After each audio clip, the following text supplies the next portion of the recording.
Hello, everyone. This is The Way I Hear It with Arlington Jones. And our special guest today is the 10-time Grammy nominated and two-time Grammy award winning saxophonist, Eric Marienthal.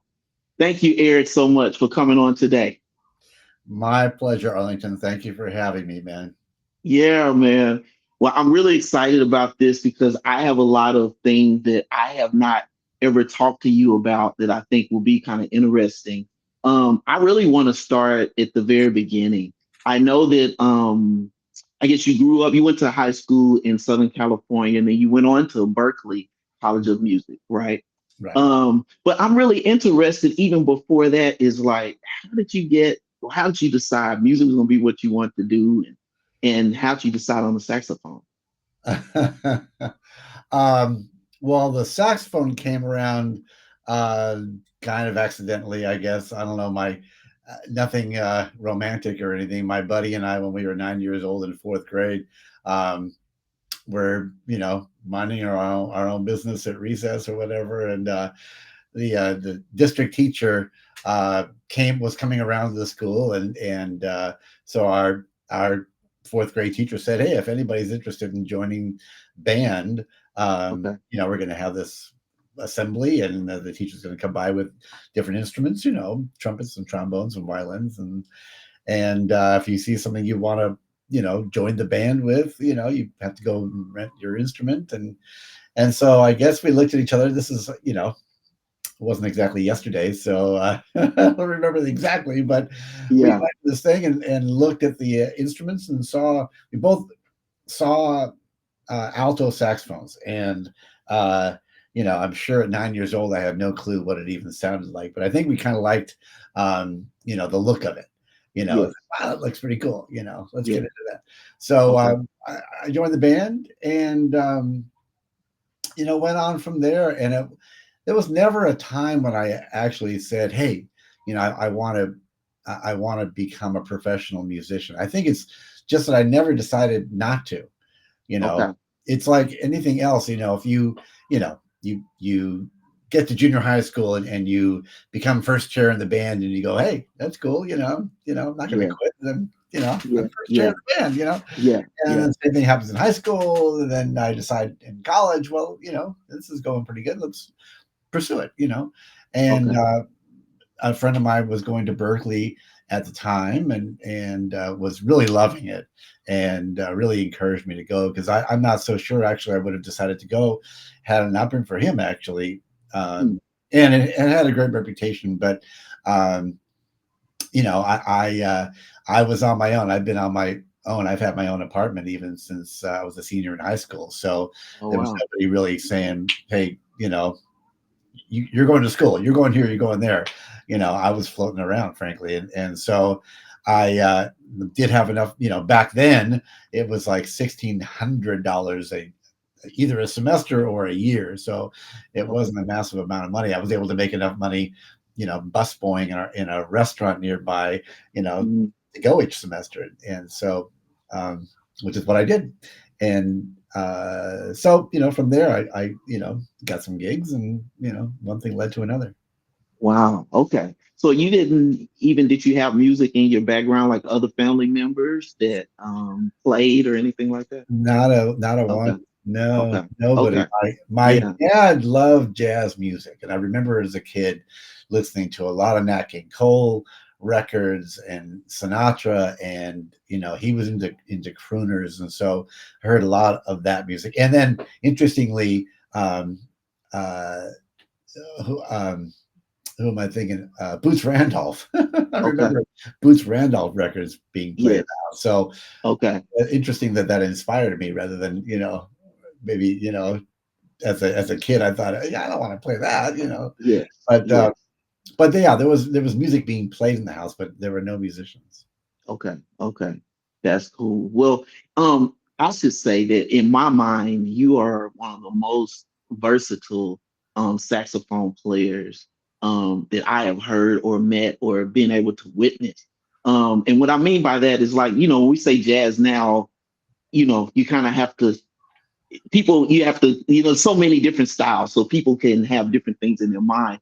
But what I mean is that it doesn't really matter with you. I've heard you play, it can be traditional, it can be whatever, and you're like very, very proficient in that. And so I saw that even at Berkeley, you achieved the highest level of proficiency. I think I read it said and everything, which I think is really amazing.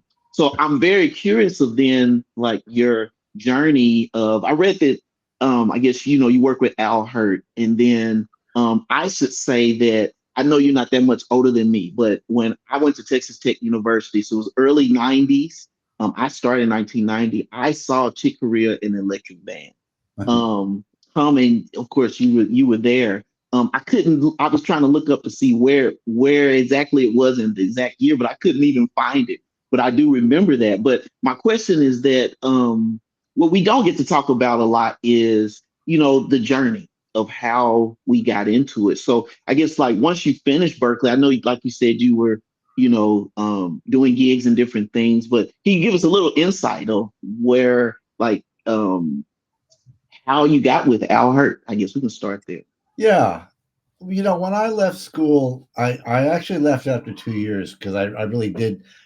90% of the reason why I left is that it was money wise. If I had had plenty of money and that wouldn't have been an issue, I would have stayed in school, Mhm. but part of it was, like I say, largely because of that. But also I felt like, you know, I have nothing against teaching, but I want to be I want to write and I want to play. Yeah, And I think that rather than scuffle for money and try to, put pennies together to try to go back to school, I'm just going to come back to LA and do what I can on my own. yeah, And, which is what I did. I got a very inexpensive, uh, I lived in a boarding house where the people were nice enough to let me practice, hmm. Okay, and, I, um, I was busboying, I was bussing tables and, doing whatever I could. When I wasn't working and wasn't sleeping, I was practicing. And then yeah, this audition came up, uh, uh, to join Al Hurt's band. Al Hurt, famous Dixieland trumpet player in New Orleans, yeah, was yeah. putting a big band together. And, somebody told me about the auditions. I went and auditioned and I got the gig. So we all moved to New Orleans, and that lasted for about a year. Um, but I was really on track. I really wanted to be a studio musician. That was what I Yeah, was going to do. yeah, Doing all the stuff, practicing the kind of thing, practicing right. my doubles, practicing my reading, practicing, you know, because that was what you did, Yeah, and yeah, especially being from LA and, being a woodwind player and all that. So, um, all that sort of changed when Chicoria came into the picture, you know. Um, and once I joined that band, that, needless to say, was a big event, and it led to, I mean, I think about this all the time, but it really, there's not anything, literally, there's not anything I do in my work that I can't trace back to being in that band. okay, That band, led to this and led to that, led to a record, to yeah, that first record deal, led to being with that group, met that person, and okay, those things, blossomed into what I do now. And yeah, so I owe, I really feel I really owe everything to Chick. okay, okay. Yeah. So how did you meet him, or because I understood that there was an audition for the Al Hurt band, but like how did you? I know if you're like me, sometimes I don't even remember all of the exact steps. But is there something that you can point back to of how you ended up in the band? Oh yeah, no, this is a funny story. At the time, before, kind of between the Al Hurt year and the Chick Corea starting, I was working in a restaurant until I got a gig at Disneyland. I got the gig in the Disneyland band, and Okay. as goofy, nope, pun intended, actually, but as goofy as that sounds, it was a great gig. It Yeah. was 5 days a week, all year round, paid really well, Hmm. for the time, full benefits, full insurance benefits, and all that. Wow.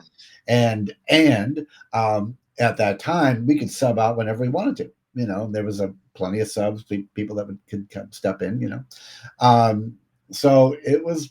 it was a, and there were great musicians. Gordon Goodman was there, Tom Rainier was there, Wayne Bergeron, Andy Martin, Sal Lozano. I mean, a lot of Okay. really great players. Yeah. Um, and so every Monday night I was playing in a club in LA, and uh, and the piano player John Novella was a friend of Chick's, and Chick, he would say, the gig was like the super hole in the wall in the middle of Hollywood, and it was, if we could squeeze 25 people in this little teeny place and walk away with $30, that was a big night, Hmm. and so, but I wanted to play it, and so anyway, so John says, he says several times, "Oh man, I talked to Chick and he's going to come down. Hopefully if he can make it." And after a while, it was, um, I stopped believing him. But sure enough, one night, uh, Okay. make a long story short, Chick walks in, and it wasn't because of John. It was because of John Petitucci, the bass Okay. player in the original trio of the Yeah. Electric Band. Recommended me to Chick when Chick wanted to mention to John that he wanted to add a saxophone to the band. So Wow. he came down and stayed the whole night, sat in with us actually the second set. So, afterwards we talk and he's very nice and everything. And so the next morning, I'm in the Disneyland band room. Now this is 1986, before cell phones or anything. Yeah. And, I had given Chick my home phone number, and Okay. the phone rings, and we happen to be on a break in the Disneyland break room, right? And the tuba player, answers the phone and looks at me and says, "Eric, it's for you." And I go to the phone, and he said, "Hey, this is this is Chick Corea. How you doing?" I said, "Hey, Chick, great. How did you get this number?" Yeah. So one of the jokes is that I've never forgiven my wife for when Chick called our house asking for me. She said, "Oh no, Chick, he's not here. He works at Disneyland. Here's the number." Oh, wow. Don't tell Chick Corea I work at Disneyland. What are you doing? Um, But so that's cool. he said, I love the way you played last night, and I really want you to join the Electric Band. And Yeah. we're about to start our Light Years record, and after that, we hit the road. We'll be on a world tour. What do you think? And so, Yeah. so I didn't say, well, I don't know, Chick. What does it pay? Right. Right. Right.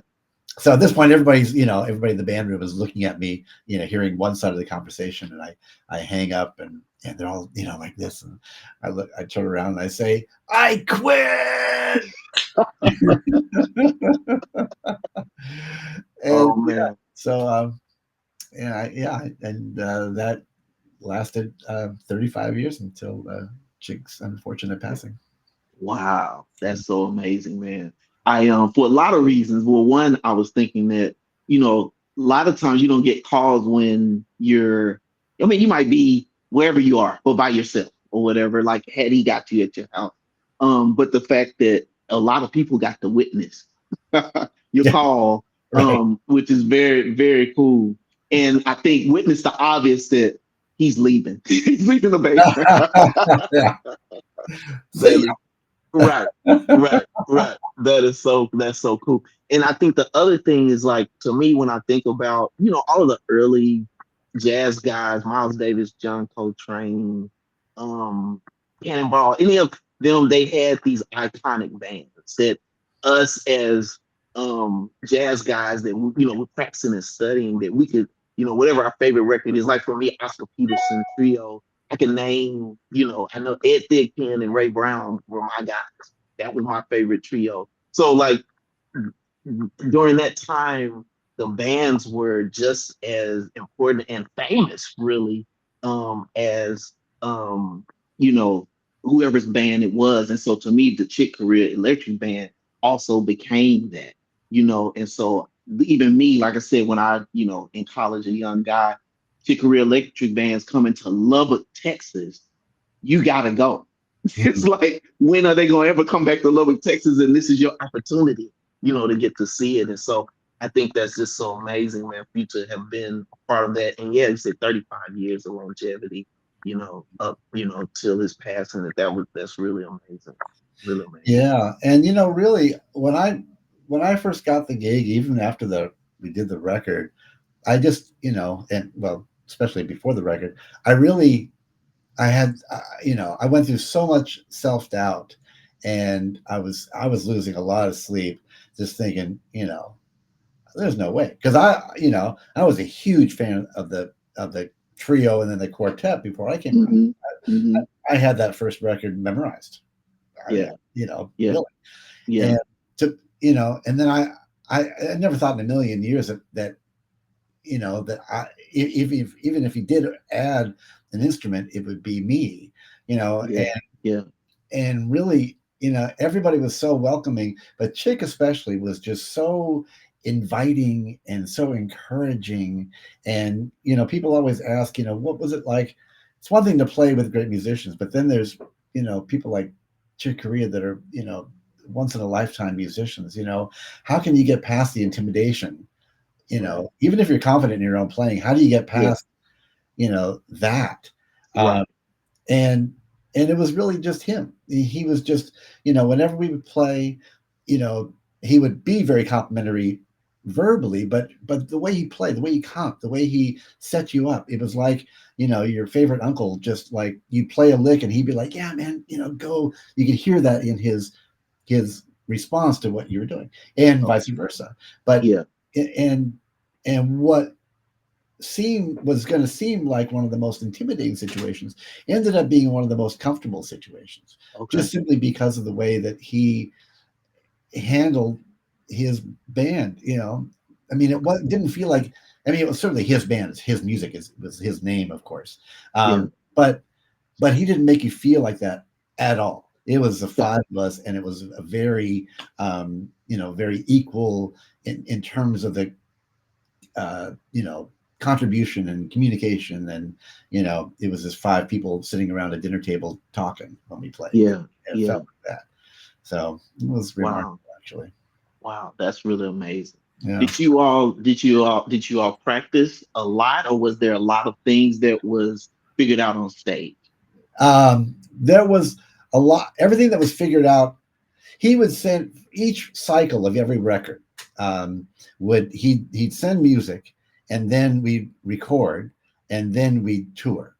And Mm. so, leading to we almost never, that band almost never ever rehearsed. Mm. The first record we actually did, but it wasn't like you were going to be coming into the record rehearsal and like reading these charts that he had sent. Mhm. I mean, you're not going to sit there and struggle over the notes in front of Chick Corea. I can tell you Yeah. that. Right. And Right. it Right. was sort of a friendly competition amongst the other four of us. David, Frank, and John and I were like, hey, who's not only got it down, but who's got it memorized, who's Yeah. ready to really I hit. got you. I got you. And Okay. so it was always about balance, because Hmm. Chick was all about communication. And Okay. whether it was a rehearsal or even in the studio, but especially on gigs, it was always 99% of what we worked on was just making sure that nobody was too loud, nobody was too soft, but everybody could hear each other, Okay. equally. And if anybody, and so how you tilted the guitar amp and that sort of thing, how you angled it Hmm. so we could Hmm. hear everything comfortably. And it was a remarkably quiet band for a band Okay. called the Electric Band. Yes. Amazingly quiet band on Okay. stage. It was powerful up front. Bernie made sure Yes. it had an impact. But I mean, I'd say last half of the time of the year, I didn't use any monitors at all. Now, I Wow. had a monitor, so I Yeah. could hear a little more Chick on certain things. Yes. But well, yeah, I did. But because I was sort of tucked into the crook of the piano, Hmm. I could hear him really well. Yeah. Yeah. So yeah, Yeah. No, I love that. That sounds, for me, in my taste, ideal. yeah, Because I yeah, like to be able to see what I can hear without any monitors first, right, and then go from there. But I love that. I love yeah. that.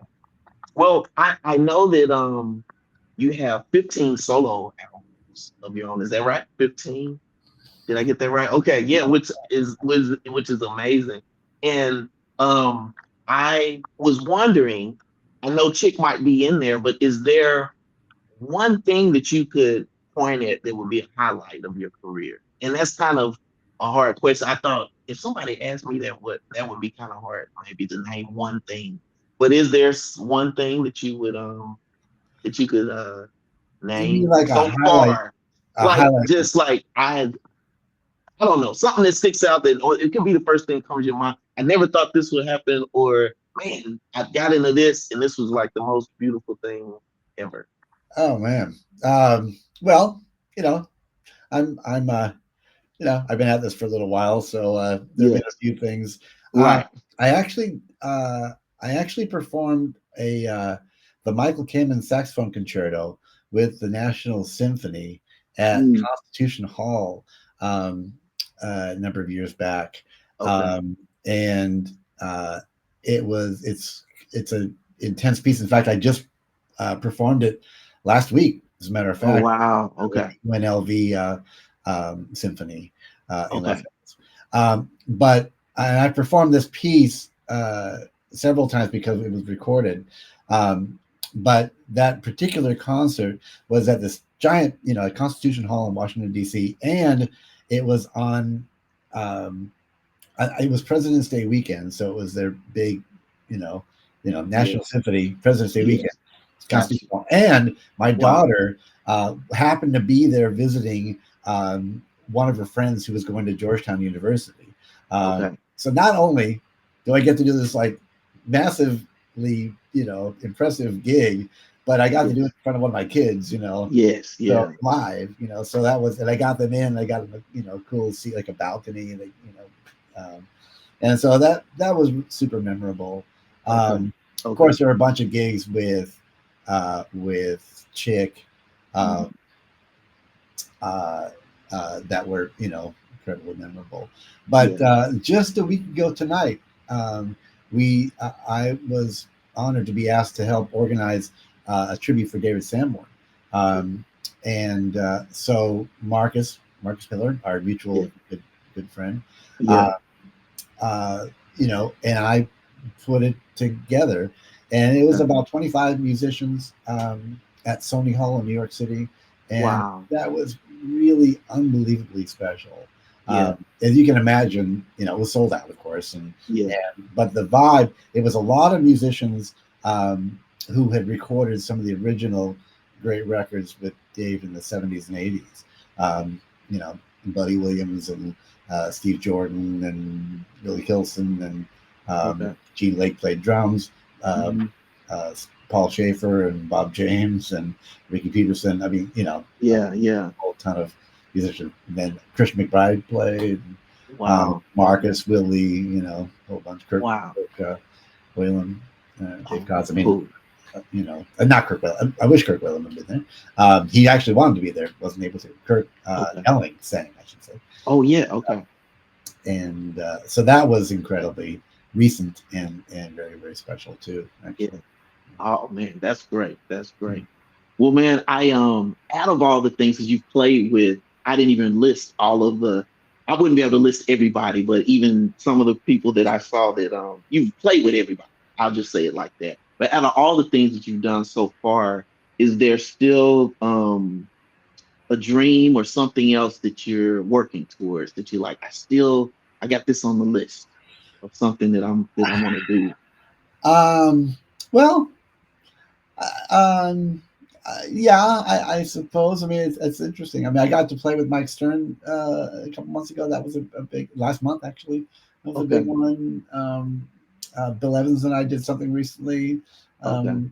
That was also really super cool. Oh yeah. As you well know, because you're a huge part of the Jazz Cruises. I'm the Yes. music director for Yes. all those the Smooth Jazz Cruise and the Jazz Cruise and the Yes. um, Chris Bodie Cruise and the upcoming Journey of Jazz Cruise and next year's Christian McBride Cruises. Yeah. And so those, people should know that you're a massive part of that whole thing, and your music is incredibly huge and popular and very, um, very important. Uh, it, that's uh, such a massive thing. Mhm.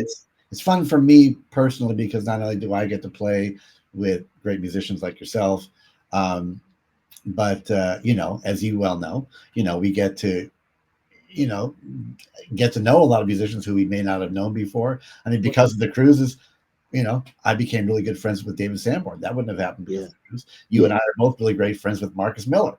Right. That Right. wouldn't happen for me anyway without the Right. cruise. And that's Yeah. tip of the iceberg. I mean, there's so many people.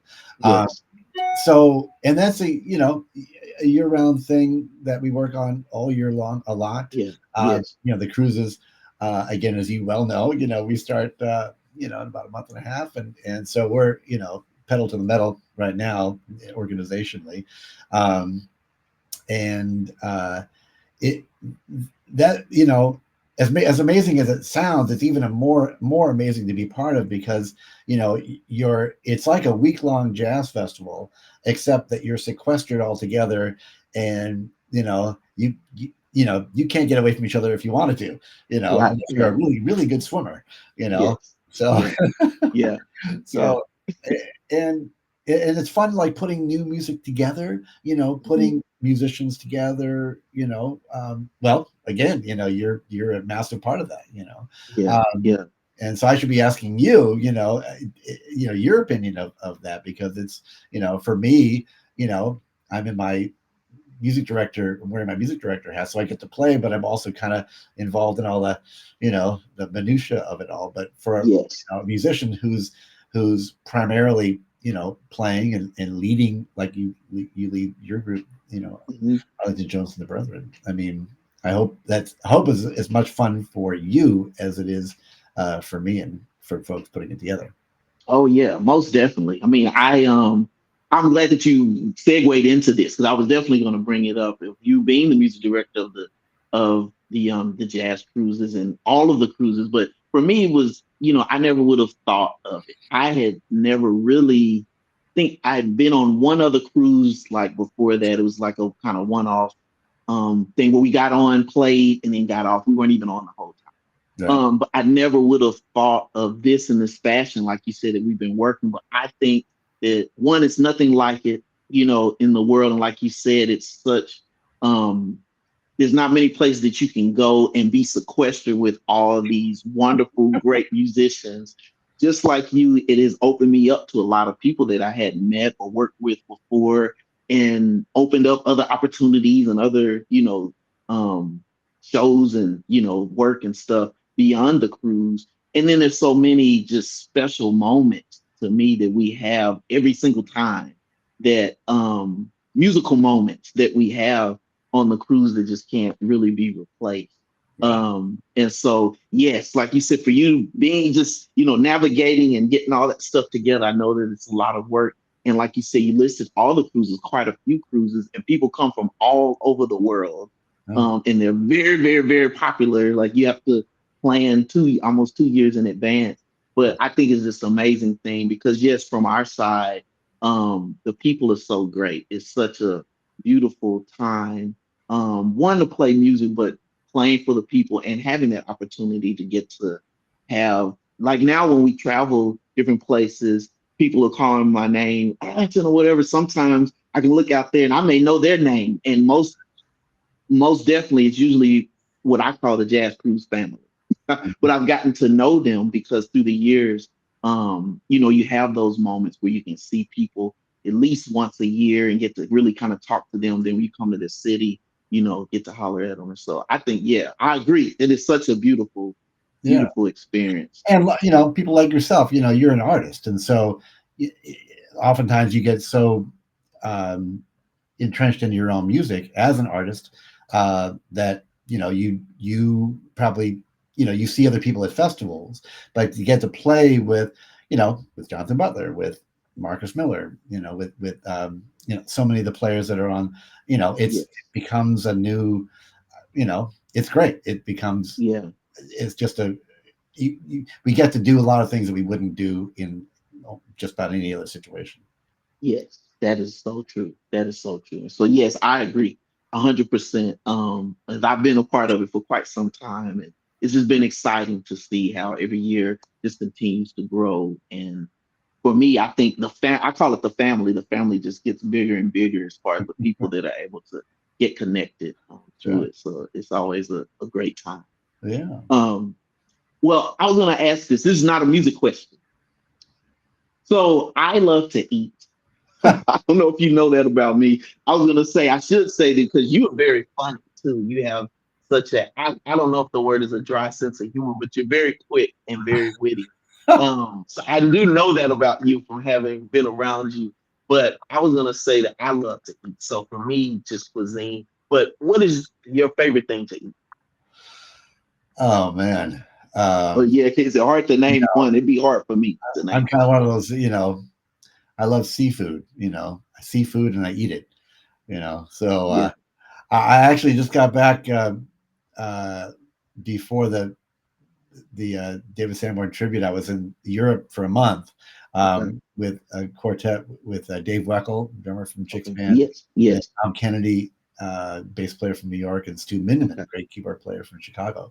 Okay. So we it was quite the culinary tour. I was trying to be as good as I could possibly be, but a good chunk of that tour was in Italy, and what can I say? One of the cool things about traveling, especially internationally, is that if a promoter is bringing you to their place, Yes. and they're not going to bring you unless they want you to be there and they want you to be taken care of. And so invariably, after gigs or before gigs, there's a serious meal involved. Mhm. And it's one thing to be in certain countries, but when you're in Italy, um, you know, uh, eating and eating in Italy are very, you think of both those things when you think of the one. Think of one when you think of the other. Put it that way. So Yes. I'm an Italian food junkie for sure. And then Okay. Japan. I'm going to Japan here in a couple of weeks Okay. um, with my group, and I think I counted that this is either just almost 100 times or just over 100 times, but Yeah. I've been going for a lot of years, so this is about 100 Yes. times, and so I love going to Japan for the whole experience. But the Japanese food, every time I Yeah. go, I discover something new, and somebody takes me to some Okay. new place, and so yeah, there's Yeah. yeah, That's a cool. few That's cool. weaknesses there. Okay. No, I love it. I love it. How I about love you? Come on, what's your I favorite? love, well, it's hard. You I live in guess I would Texas, have, so if come I on. name one, I would have to say, it's hard for me to name. I would say soul food. Like I feel like I'm a connoisseur of real barbecue. I'm laughing because I've had this conversation with Kurt Whalum. Uh, Because him having people in Memphis or people in Kansas City, they all think they have the best barbecue. And I'm like, I'm in Texas. You do not have the best uh, barbecue. We know we know how to smoke some meat down here. So that's why I'm laughing. But I would have to say that. But I love different cuisine. I love Asian food as well. Um, Jamaican food. I love Jamaican food. yeah. Uh, Mediterranean. So I can do like wherever we're going. I can do that.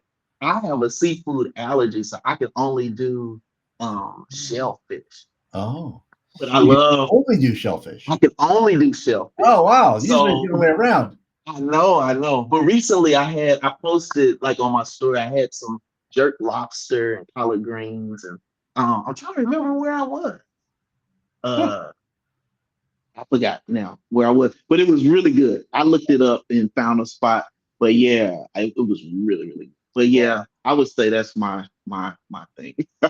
oh yeah, I was in Jamaica last year, and Gene Coy, the drummer, was playing. And the first thing we did when we got to the promoter out of the airport and said, "Man, we want some jerk chicken, and we want it right now."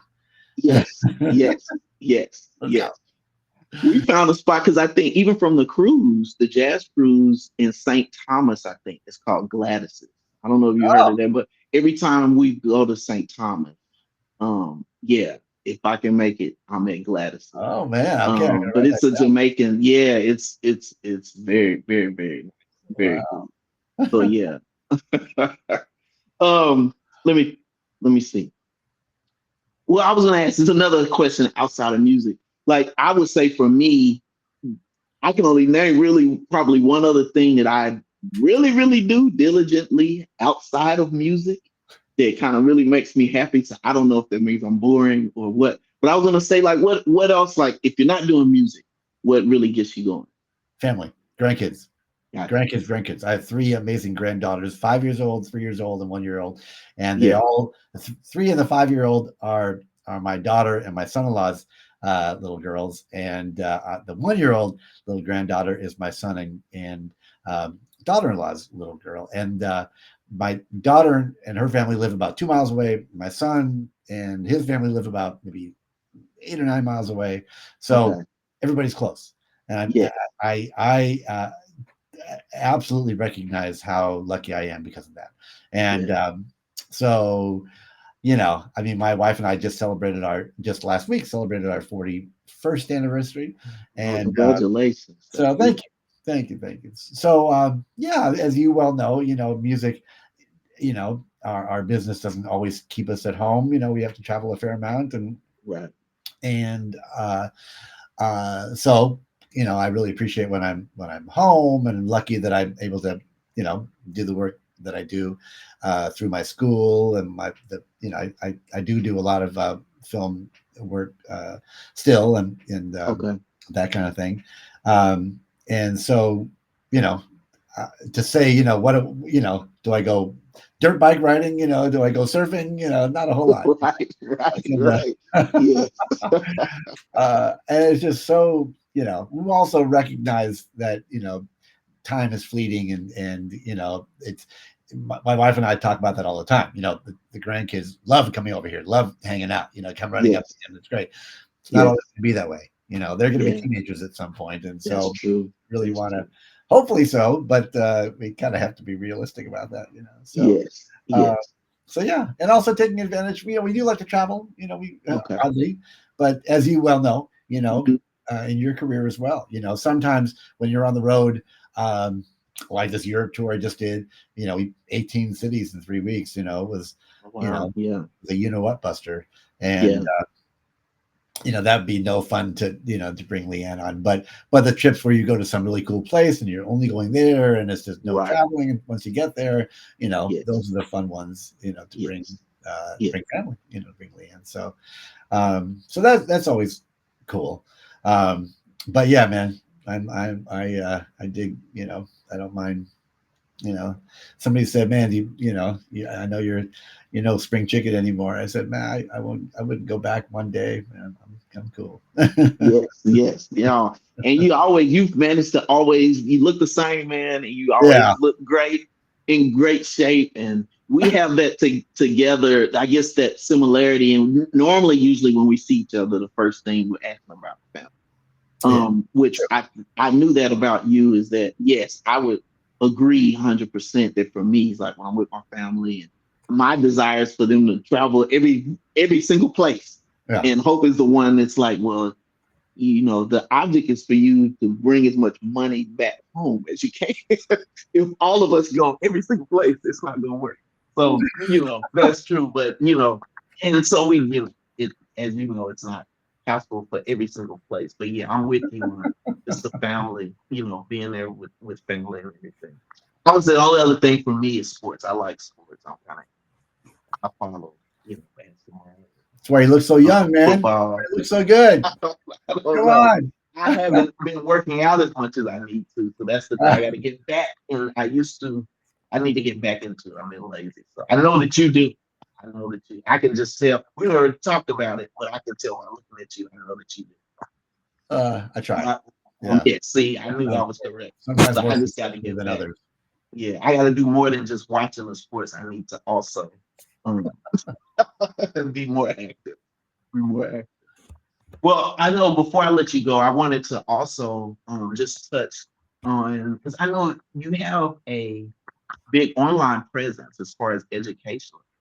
I know you have books out in addition to all of your albums and records. But I just wanted to ask you about that, or anything you wanted to say about that, because what I read was that you had quite a few, I think it said over 200 instructional videos and all kinds of things Yeah. out. Right. I have a school, an online school through artistworks.com. And it's unique in the way that we, you know, we have it together. But there are about 30, 35 schools. Peter Erskine has the drum school. John Benetucci and Nathan East have the bass schools. George Whitty has the jazz piano school. The the principal trumpet player from the Philadelphia Symphony has the trumpet school, and um, so it's the way it works is that people subscribe for I think 3 months or 6 months or a year, and in the school, I spent about a year putting the curriculum together, and then you go to their studios and you film the whole thing. And so Mm. during the course of a week, I filmed about 200 lessons, and so with each Wow. lesson there is a associated PDF with music that you're reading. There are tracks for the things that are songs or improvisation related or whatever. And then and there's a category of lessons that are kind of beginning and intermediate and advanced, and then there's a whole bunch of lessons that we're called the lick of the week that I did for a long time. So the very large bunch of lessons there, and then there's an exercise of the week category, so people can choose different exercises to do. And Okay. so part of the thing is that you can film yourself doing one of the lessons or whatever, frankly, and then you Mhm. submit the video, and then I look at it and send a video back and critique it, Oh, nice. Okay. and then make suggestions as to what they could be working on next, and what they can do to improve, in my opinion. And yeah, so at the moment I have close to 600 students, and it's great. If every single person was submitting videos, it would be an issue, but it just doesn't work that way. And Yeah. a lot of Yeah. people just work at their own pace and do their thing, and then there's a blog and all that. So it's very cool. George Whitty's super. I'm very into it as well, but George is really into it. We talk about it all the Okay. time, and Okay. he's a phenomenal teacher. As is Peter Erskine. He's actually really super into it too. Okay. Uh, Okay. we compare notes. I think I started the school in 2015 or 16, so I've been doing it for a while. And I think George and both George and Peter started before I did, actually. So Okay. yeah, so it's fun. Okay. It's cool, Yeah. and like everything else except recording, I can do it remotely. So that's All also right. I can do it Yes. You can do it on wherever the you cruise are. ship. Yeah. I Yeah. can do it on a Yes. ship Yeah. That's cool. That's cool. in my spare time. Yeah. That's great. Well, is there any personal music project that you have on the list that you like? I got to do this. You know. You know. Or anything that you're working towards that you like. If you, I don't know. Like me, I have different things that I'm trying to do, and I feel like I may pass before the list before I even get through everything on the list. But I was gonna say, is there anything, yeah, that you like, something that you like? I Um, really got to do this. I'm on this last tour we did a live record with Dave Weckel's band. Okay. So that was a lot of fun. That was one. That's an actual band, and so I was Yeah. excited when Yeah. there was talk about recording live. Um, and then John Petitucci and I are talking about doing something. Randy Brecker and I are Okay. talking about doing Okay. Yeah. follow-up record to our record Yes. that we I should did. say Grammy nominated record that you done Yeah, did. Yeah. yeah. Yeah. Okay. That's Grammy great. nominated sounds much better than Grammy losing. Yeah, our Grammy losing record. Well, the way I look at it is, it's a lot of people that just to, even to be nominated, Yeah, like, yeah. they never even get to that point. It's an honor just to be nominated. Exactly. Yeah, It's a joke, but it's actually. I hear you. I understand, but yes, but I see it as, yeah. There's a lot of people in the world that working just to even for them to even be nominated. Yeah, no, no, no. So Yeah, it's a real big deal. We're yeah. really proud of that. And then what else? And then this there's another concerto that that I've been working on that the UNLV Wind Orchestra is really one of the phenomenal wind orchestras in the country, and the conductor is Maestro Tom Leslie, and so we're going to France to perform it next summer, Okay. and we're going to be recording that. That's a real big thing, and the first concerto we did, it's months of practice, real intense. It's Yeah. one thing to sit there and play in your room in here. It's another thing to be there in front of the wand. Uh, Yes. so that's a big deal. I'm excited about that. And then that and you can attest to this as well, Arlington. I mean, one of the great things about being a musician is that every single day something happens. You get an email about, hey, can you do this? Hey, can you do that? You get a phone call, you Yes. get a text, you get, Right. and Right. and so because of that, it's always creative and it's always something unique and fun. And Yes. if hopefully things work out timing wise, and it is a business, so we you know, but yeah, it's I don't want to be generic and say it's all good, but it is all good. No, that's great. Yeah. Yeah. It's it's such a great thing, and it's inspiring too. I actually played.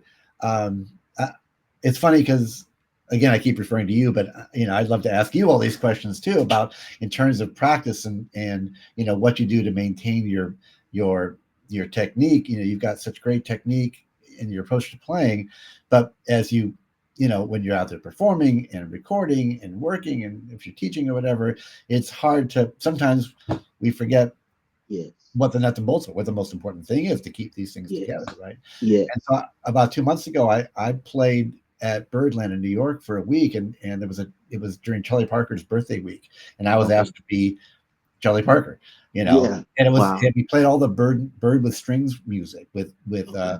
a string section of string section of six and the oboe player, just like what Mitch Yeah. Miller did on those Yeah. early records, and harp and a rhythm section, and Ken Poplowski, the genius clarinet player, put it together, um, Okay.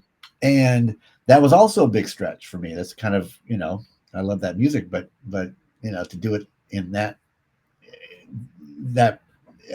publicly was a big deal. And so Yeah. I really practiced a lot, and I really realized that, oh, you know what? It's one thing to like try to find a reed and spend 10 minutes on the horn and okay, it's okay, I'm good, Yeah. but to dive in and to shed Yes. really, sometimes we have to be reminded that, it doesn't happen automatically. Either, use it or lose it. You don't maintain, and Yes. for you and I, either you're getting better or you're getting worse. Right. There's no, That is very oh true. yeah, I'm maintaining. Yeah. I don't think Yeah. that's really people think that's true, but I don't think Yeah. so anymore. Yeah. Yeah. Yeah. No, I'm with you. I've told people that yeah, the thing that excites me about music is that we'll never exhaust the possibility. Like you can always keep pushing forward. And Mm, so for me, the exciting thing is to just keep exploring, keep practicing. I'll say in short, I won't go through a lot of stuff with me, but you referred to me. I was gonna say one simple thing I do is I'm really a piano player at heart. If you see me, keyboards and different things, but at home, I'm on the piano all the time. I don't really even practice like at a keyboard.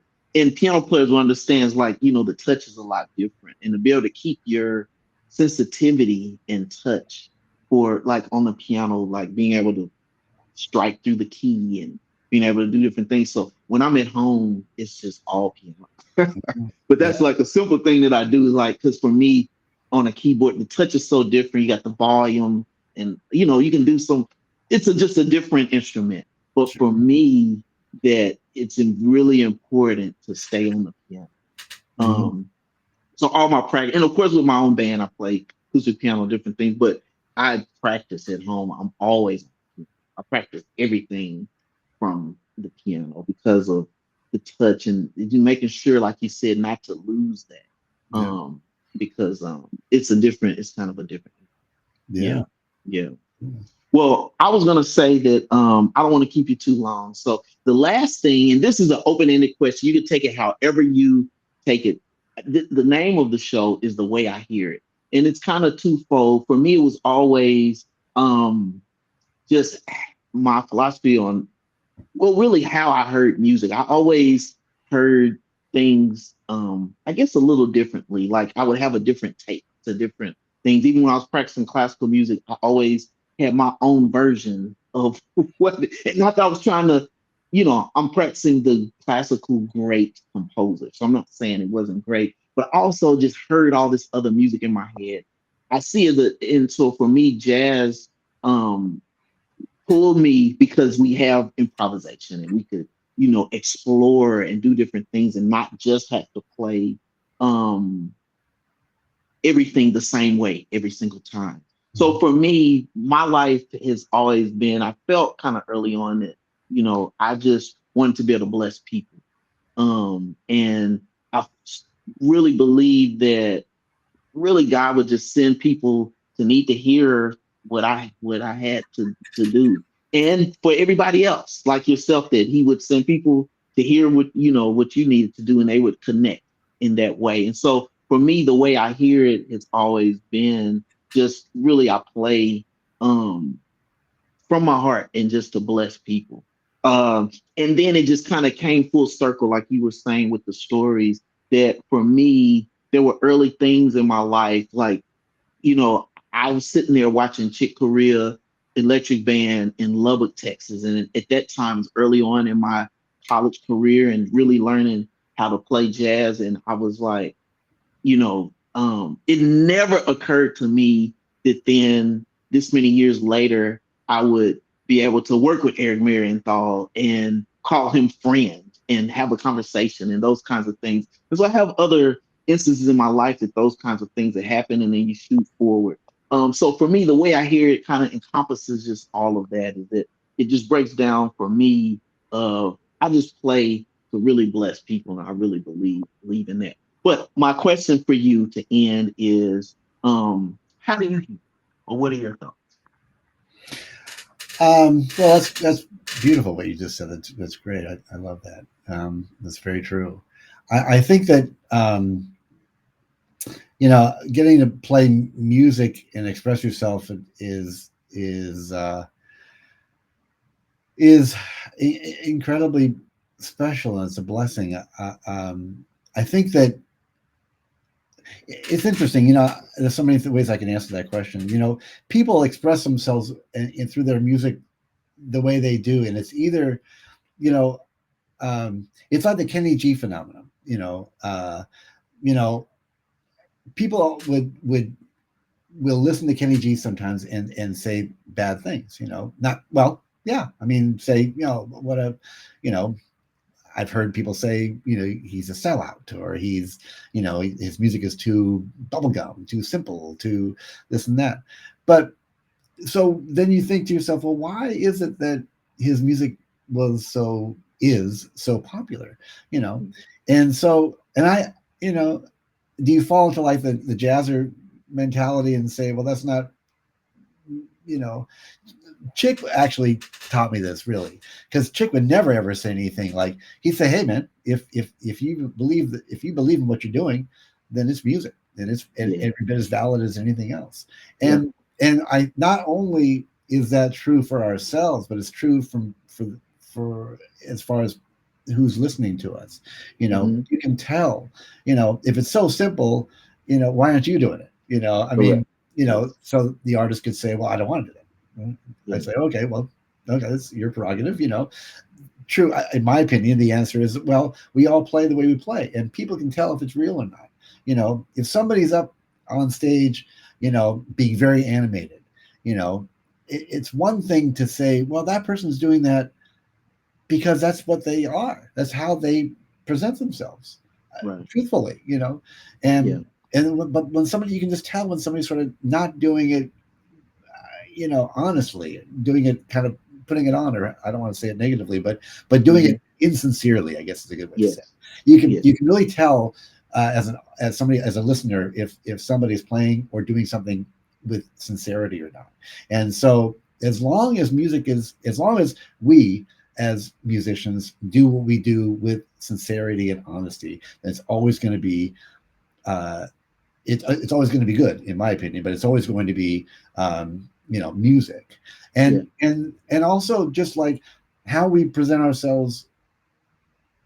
A singer is not encumbered by an instrument, but there's nothing in between the end result and the origin of the music, right? Right. And Right. so if we can play our music, even our harmonic music, in the same way we would sing. We were listening, I had Dexter Gordon on last night, and Mhm. we were listening, and my wife made a comment. I said, listen, imagine that he's singing. There's no lyrics, but Right. imagine, don't think of it as a saxophone, think of it as a singer. Yeah. And it was enlightening. It was enlightening for me too. I've always thought that way, but you know, uh, James Moody and so many players like that who and Herbie Hancock, if you ask me. I mean, Hmm. and Chick and so many musicians, Stern, you know, who play, and you can just easily hear lyrics. You can hear that they're singing. It's Yes. coming straight from here, and Right. that's if we can always approach our music that way, and also just people say that well, that person plays that style and that person plays that style.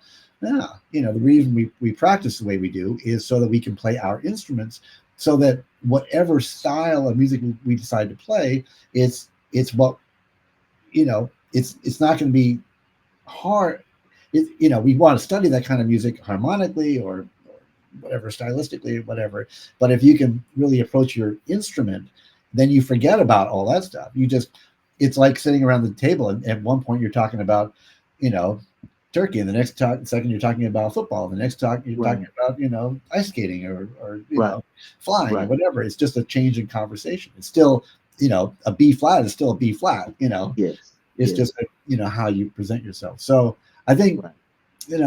not to sound corny, but as long as we play with sincerity and not trying to jive and do anything that we're for any reason other than really communication and music, then then we're achieving. I think that we're heading in the right direction. Yeah. No, I'm with you. I understand. I call that what came to mind after we have a phrase we say music that speaks, but it's like with sincerity and you trying to speak, Yeah, you know. And so I'm with you. I'm with you. Yeah, go. and I appreciate that. Well, man, Eric, I love you, man, and you have to say hi to your family. Thank you so much for taking time to talk with us today, and I look forward to seeing you soon and getting to work together pretty soon. Yeah, absolutely. I love you too, brother. And thank you. Best to your family. And yeah, we will definitely be seeing a lot of each other. Starting next month. Yes, yes. All right, all right. Well, thanks so much, man, and um, we'll talk to you soon. Okay, man. My pleasure. Thank you. All right.